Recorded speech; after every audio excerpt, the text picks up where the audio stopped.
Imagine pulling into a gas station late at night, just looking to fill up and keep going. But sometimes what's waiting in the dark isn't just a stranger, it's something you never should have seen. These are real stories that prove gas stations aren't always a quick stop.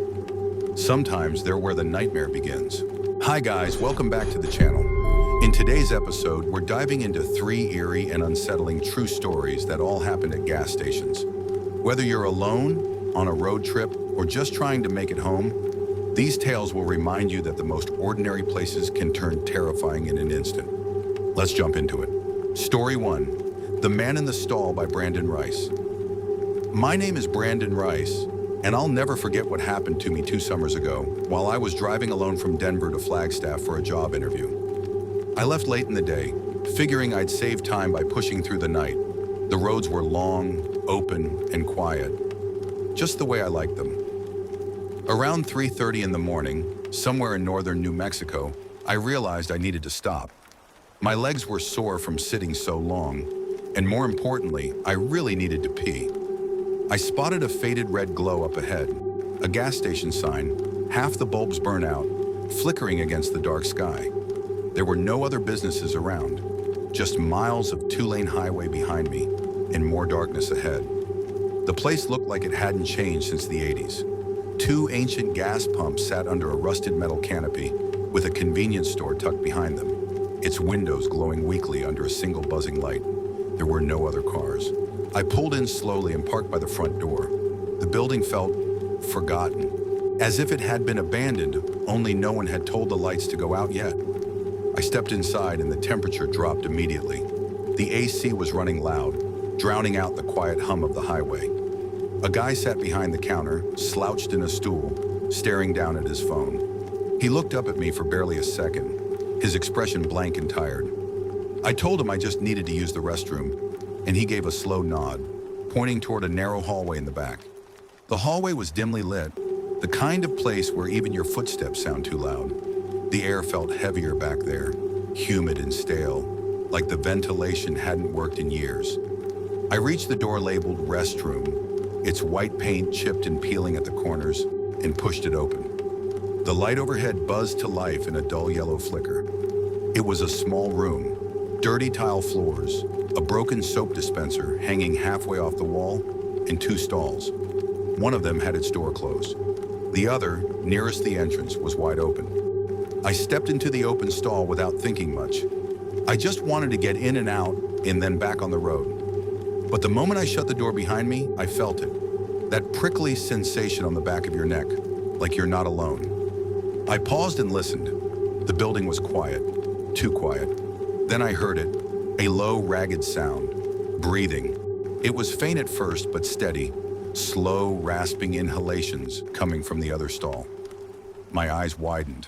I looked down, underneath the divider. Boots. A pair of old, scuffed work boots faced the stall door, not moving, toes pointed outward.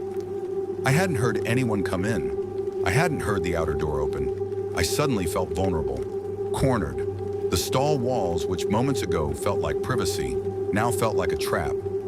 I cleared my throat. You okay, man?" Silence. The breathing stopped. I waited a few seconds, ears straining. Then from somewhere just over my shoulder came a whisper. Not from the stall, not from the floor, from right behind me. "Help me!" I spun around so fast I slammed my elbow into the stall wall. Nothing was there. No one. I flung the door open, heart racing, and stood in the middle of the restroom. I looked under the other stall again. Empty. The boots were gone. Vanished. Suddenly, the toilet behind me flushed on its own. I whipped around, backing toward the sink. The faucet turned on by itself, spraying water for a second before shutting off again. Then came the lights. They began to flicker violently, casting strange shadows across the grimy walls. My breath caught in my throat when I saw it. A figure, not reflected in the mirror, but standing just behind me. Its outline was distorted, like smoke in a human shape, hovering near the corner of the ceiling. It didn't move, it didn't speak, but I felt its presence, the pressure in the air, the static on my skin, the sense of being watched not with eyes but with something deeper, I couldn't breathe, couldn't think. Then the voice returned, closer, right next to my ear. "Help me!" That snapped me out of it. I ran. I didn't care about washing my hands, didn't look back to see if the figure was following. I flung the restroom door open and bolted down the hallway, nearly knocking over a cardboard display of chips near the front of the store. The cashier looked up sharply as I stumbled to a stop, gasping for breath. He raised an eyebrow and slowly stood. "You all right?" "There was someone in there," I said. "In the bathroom, whispering. The stall, there were boots. Then they disappeared. The lights flickered, and I don't even know what I saw." The man's expression didn't change. He reached into his pocket, pulled out a ring of keys and dangled them in front of me. "Son, that restroom's been locked all night. I only unlock it when someone asks. You're the first one to use it in hours." I stared at him, stunned. No, it was open when I went in. I saw someone in there. I heard someone." He glanced down the hallway, then looked back at me with a tired, grim expression. "You're not the first one to say that." I didn't speak. I didn't ask follow-up questions. I just walked out and got back into my car, locking the doors immediately. I sat there for a while, gripping the steering wheel, trying to convince myself that fatigue had gotten the best of me, that I was just overtired, imagining things. But I couldn't explain the boots, or the voice, or that shape behind me. I drove for hours without stopping again, not even for gas. I just wanted daylight. I wanted people around. I wanted out of that stretch of desert where the shadows felt alive and the walls whispered when no one else was near. To this day, I don't stop at gas stations after dark, and I haven't set foot inside a single one's bathroom since, because when I close my eyes, I still hear it, the rasp of breath, the whisper behind me. Help me. Story 2, Behind Pump 6 by Emily Duarte. My name is Emily Duarte, and this happened back in 2016 during the summer between my junior and senior year of college. I was working late shifts at a diner in a small town just outside of Albuquerque, and I always had a habit of stopping at the same gas station on my way home. It was one of those 24-hour spots on the edge of town. Bright overhead lights, 6 pumps, and a convenience store that never seemed to have more than one person working at a time. I liked it because it felt safe. Cameras on every corner, everything in plain sight, and rarely more than a couple of people around during those graveyard hours. I must have stopped there dozens of times over the course of that summer without a single issue. But that changed one night, and after what happened, I never stopped there again. It was a little after 1 a.m. when I pulled in. My shift had run late, and I was dead tired, barely thinking as I pulled up to Pump 6, my usual spot, right near the edge of the lot, but still under one of the big lights. I left the engine running while I climbed out, swiping my card and selecting regular fuel like I'd done 100 times before. As I stood there watching the numbers climb, I remember it being unusually windy. Not stormy, just sharp gusts that made the trees across the road sway, their branches scratching the air like claws. The parking lot was mostly empty, except for an old white van parked along the side of the convenience store, near the dumpster. No lights on, no movement.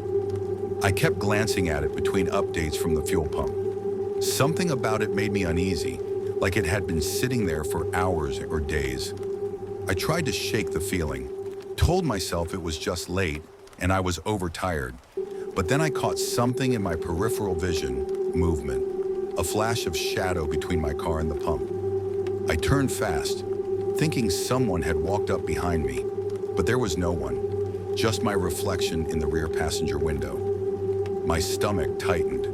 It hadn't just been my imagination. I knew I'd seen something, a figure, quick and low to the ground like someone ducking or crouching. I looked around the lot again, still empty. Even the van looked untouched. Then the pump beeped. I shook myself out of it, pulled the nozzle out, and clicked the fuel cap shut. I got back in my car and glanced once more in the rearview mirror before driving off. And that's when I saw him. A man was standing directly behind Pump 6, still, motionless, like he'd just risen out of the ground. His head was tilted slightly to the side, his body too thin for his height. He wasn't wearing anything distinct, just dark jeans and a long jacket. But his face, it didn't look real. It was pale, almost featureless in the glare of the floodlight. Eyes like black buttons, mouth hanging slightly open, like he was mimicking a human expression, but didn't quite know how. He didn't blink. He didn't move. He just stood there watching me through the mirror. I didn't even think. I hit the gas and tore out of that lot so fast I nearly clipped the curb at the exit. My heart was hammering in my chest, and I kept checking the mirrors to make sure he wasn't following. When I got home, I sat in my driveway for nearly 20 minutes, trying to catch my breath, trying to make sense of what I saw. It wasn't a normal person. There was something wrong about the way he appeared, how he hadn't been there, and then he was. Like he'd been part of the shadows until the exact second I noticed him. I told my roommate about it the next morning. She joked that it was just a weirdo or maybe a drifter, someone looking for change or a ride. I wanted to believe her, but then it happened again. 3 nights later. Same shift, same time, same routine. I didn't even think as I pulled into the station, went straight for pump 6, out of habit. As I got out of the car, I felt it again. That heavy stillness, like the air had thickened around me. I looked toward the store window. The clerk inside was reading a magazine, oblivious. And standing behind pump 6, just on the other side of where I'd parked, was the same man. Same clothes, same blank face. This time he was closer. I didn't move, didn't breathe. Then without warning, he stepped backward into the shadows between the pumps and vanished. I didn't even bother filling up. I got back in my car and peeled out of there. Later that week, I went inside the store during the day and asked the clerk, someone I vaguely recognized from school, if anyone had ever reported a man hanging around the pumps late at night. He gave me a weird look. You mean like homeless guys? No, I said. Tall guy, long coat, doesn't talk, just stands. His face went pale. Behind pump 6? I nodded. 6? He glanced around, then leaned closer. You're not the first one. I've heard 3 other people mention it. Always the same guy. Always between 1 and 2 a.m. But get this, when we checked the security footage, he's never there. My skin went cold. He's just not on the tape, he continued. We see the people reacting, looking, getting freaked out. But they're looking at nothing, just empty space. He said the manager chalked it up to glitches, bad camera angles. But he didn't sound convinced. Neither was I. I've never been back since. Not to that station, not near pump 6, because every time I'm out late now, anywhere, I glance at the gas pumps. And sometimes, I swear I still see him, standing there watching, waiting for someone to look away. Story 3, Graveyard Shift by Tom Halbrook. My name is Tom Halbrook, and for nearly 5 years, I worked the graveyard shift at a gas station off a rural stretch of highway in Missouri. It wasn't anything fancy, just a 2-pump station with a small convenience store, tucked between long, empty cornfields and a line of woods that seemed to stretch forever. It sat in the kind of place most people only stop at because their gas light's flashing and they've got no other choice, which, to be honest, made it the perfect kind of job for someone like me. I liked the quiet, the solitude, the long, slow hours between midnight and sunrise, where I could sip coffee, flip through paperbacks, and go whole nights without seeing a single soul. But there was one night, just one, that changed the way I saw that place forever. It was early October, and the air had started to carry that sharpness that told you winter was coming. Business had been dead most of the night.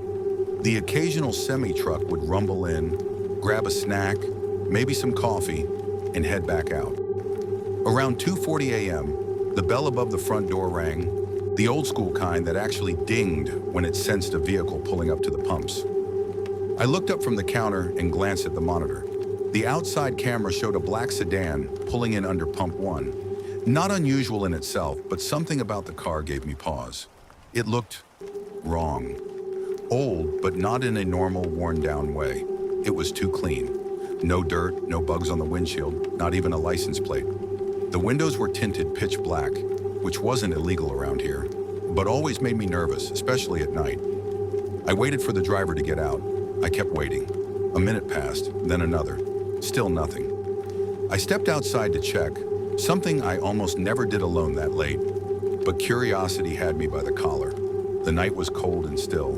The hum of the lights above the pump was the only sound. The car was just sitting there, engine silent, no headlights on. I circled it once, cautiously, my boots crunching against the gravel. But the car was empty. I don't mean the driver had gotten out and wandered off. I mean it was completely empty. No driver, no passenger, nothing in the back seat. The car looked like it had been parked there by no one. There wasn't even the sound of metal cooling or the ticking of a recently turned off engine. It was like it had just appeared. I backed away slowly and went inside, locking the door behind me. My hands felt clammy. I sat down and switched over to the security monitor, rewinding the footage to watch the car pull in again. That's when things got really weird. The car didn't pull in, it just showed up. 1 second the pumps were empty, the next second there it was. No headlights appearing in the distance, no motion blur, no engine sound. Just a single frame where the car wasn't there, then one where it was. I leaned closer, replayed it over and over again. I even checked the other exterior cameras to see if maybe I'd missed something, but they all showed the same thing. One moment, nothing. The next, a car that should have made noise, kicked up dust, or triggered the motion sensor bell, and didn't. Then just as I was staring at the screen in disbelief, the bell dinged again. I jumped in my seat. I looked back at the monitor. The car was gone. I rushed outside. The lot was empty.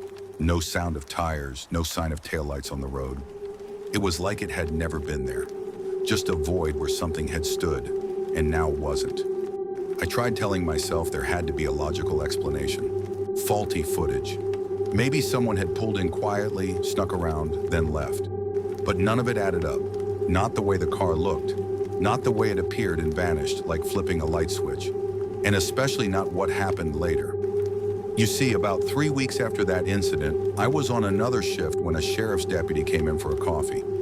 We chatted casually, and I eventually mentioned the weird car, half joking, hoping for a laugh or maybe a theory, but instead, his face changed. He asked me to describe it again. I told him, black sedan, tinted windows, no plates, pristine condition. He nodded slowly. You know, he said, you're not the first person to describe that exact car. We've had 2 accident reports in the last month. Both victims said they swerved off the road trying to avoid a black sedan that came out of nowhere. In both cases, no other vehicle was found at the scene. I stared at him, heart sinking. Then he added something I still think about every time I drive past the place. There was a guy back in '95, local mechanic, died in a wreck just up the road from your station. Witnesses said he was driving a black sedan with custom tint, hit a deer, flipped into the ditch, car burned up. Thing is, they never found the body. I never told him what I saw on the tape. Something told me he already knew enough. I transferred to a different shift not long after that. I still work in the area, but I refuse to take any shifts past midnight. And every once in a while, I'll be on the highway driving late, and I'll see a pair of headlights in my rearview mirror. Too close, too quiet. And just as suddenly, they're gone. I've never seen that car again in person. But every now and then, I check the gas station's live feed online. It's public access, small town budget trick. And about once a month, I swear I see it. Parked behind pump 1. No driver, just waiting. Thanks for watching. If you like this video, please like, share, and subscribe to our channel for more creepy stories. Which of these true stories gave you a chilling experience? Let us know. Until next time, stay curious, stay safe, and remember, sometimes the scariest stories are the ones that are real.